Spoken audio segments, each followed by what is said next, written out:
Hi there, it's Congressman Rick Larsen again with another Facebook Live event. This is my sixth Facebook Live event, and I am ready to do number 7, 8, 9, and 10.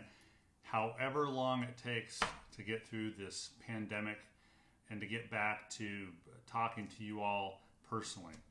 But until that time, I wanted to be sure that I'm doing my part to reach out to you all to answer your questions about what is going on with COVID-19. You can sign up and receive email updates from my campaign, and that that email is ricklarsen.org. And remember, it's Larsen, not On. It's the Norwegian spelling, not those other guys. So that's ricklarsen.org. My team and I will continue to use these online tools to get information out to you. So just some updates. Today is Monday. I was in DC last week, and then last Thursday, we passed the interim COVID-19 assistance package, which I call CARES 1.5, because I think we're going to do a CARES 2.0 act soon. But in this recent package, we included funding for small businesses, for hospitals and healthcare workers, and to expand testing.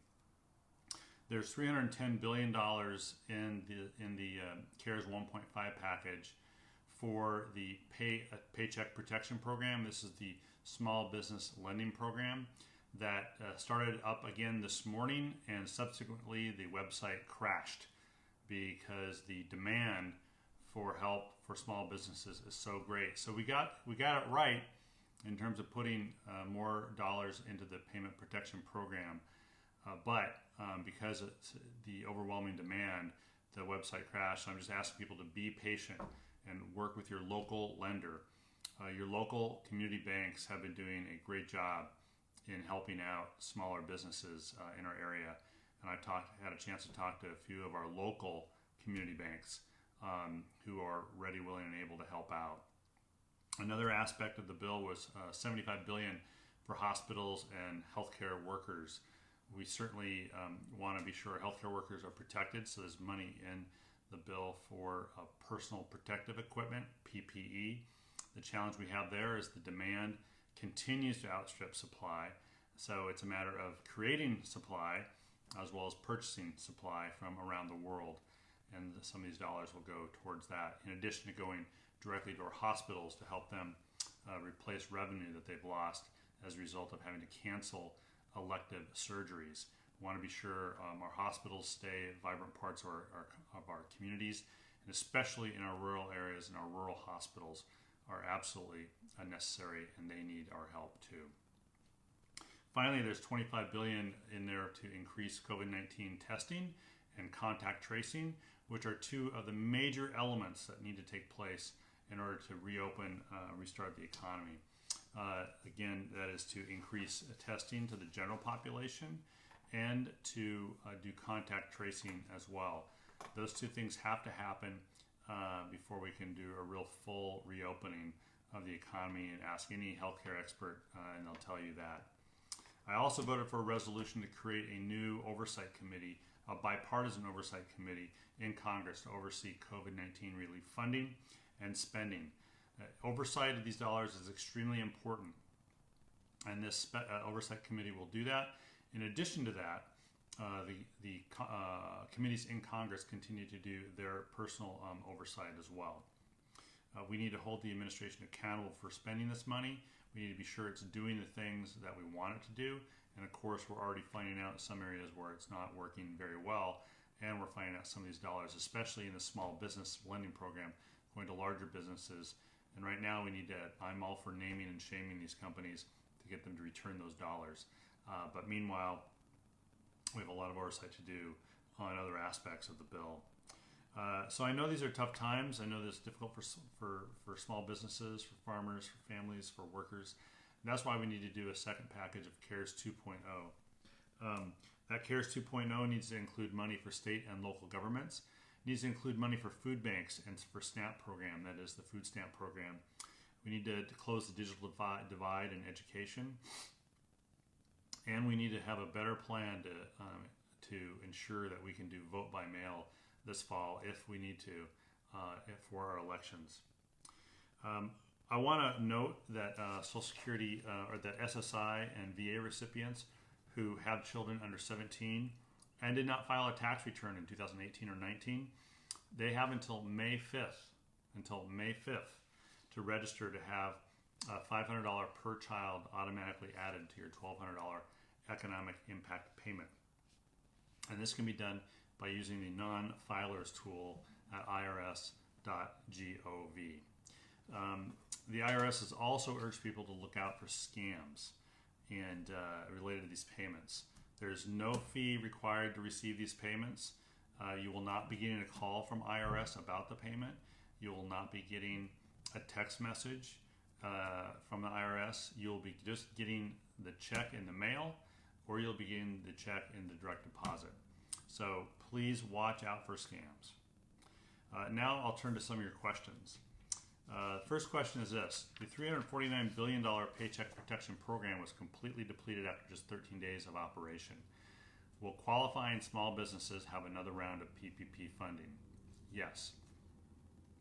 Part of the CARES 1.5 package was an additional $310 billion for payment protection program funding.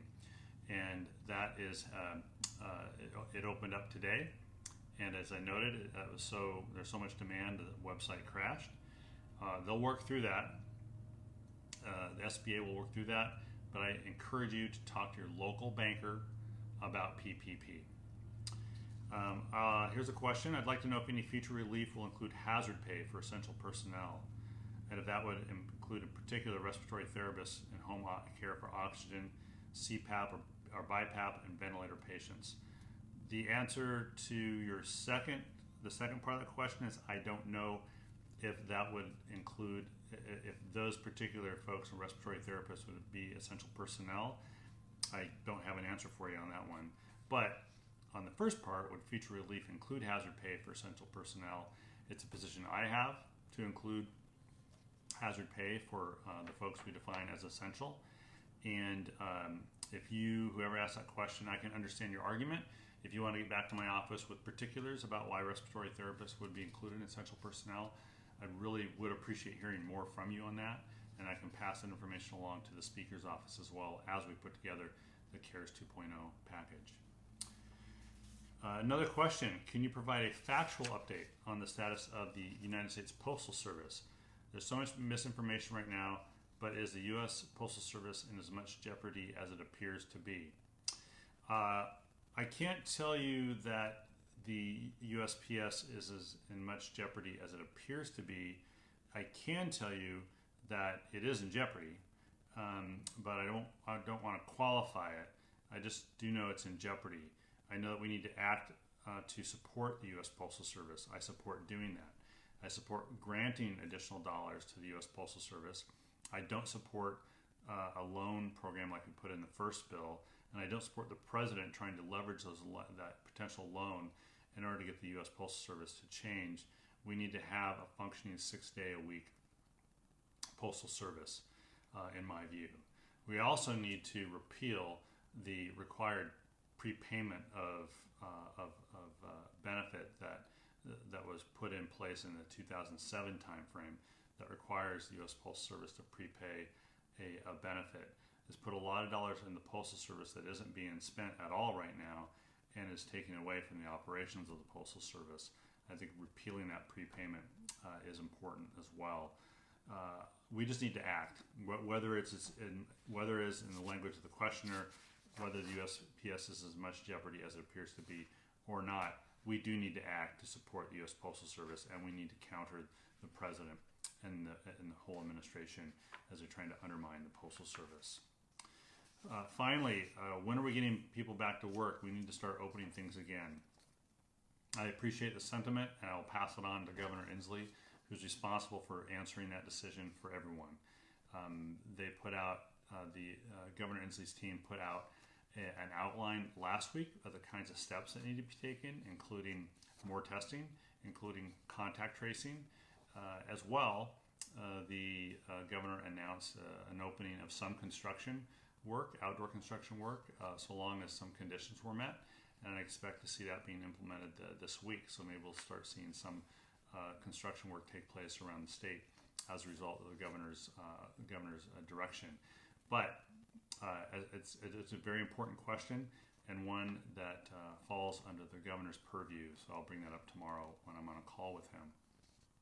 I do want to thank you all for listening in and participating in this Facebook Live event. I want to encourage you all again to go to the Department of Health website, doh.wa.gov, for the latest information on COVID-19 and the pandemic, the latest public health information.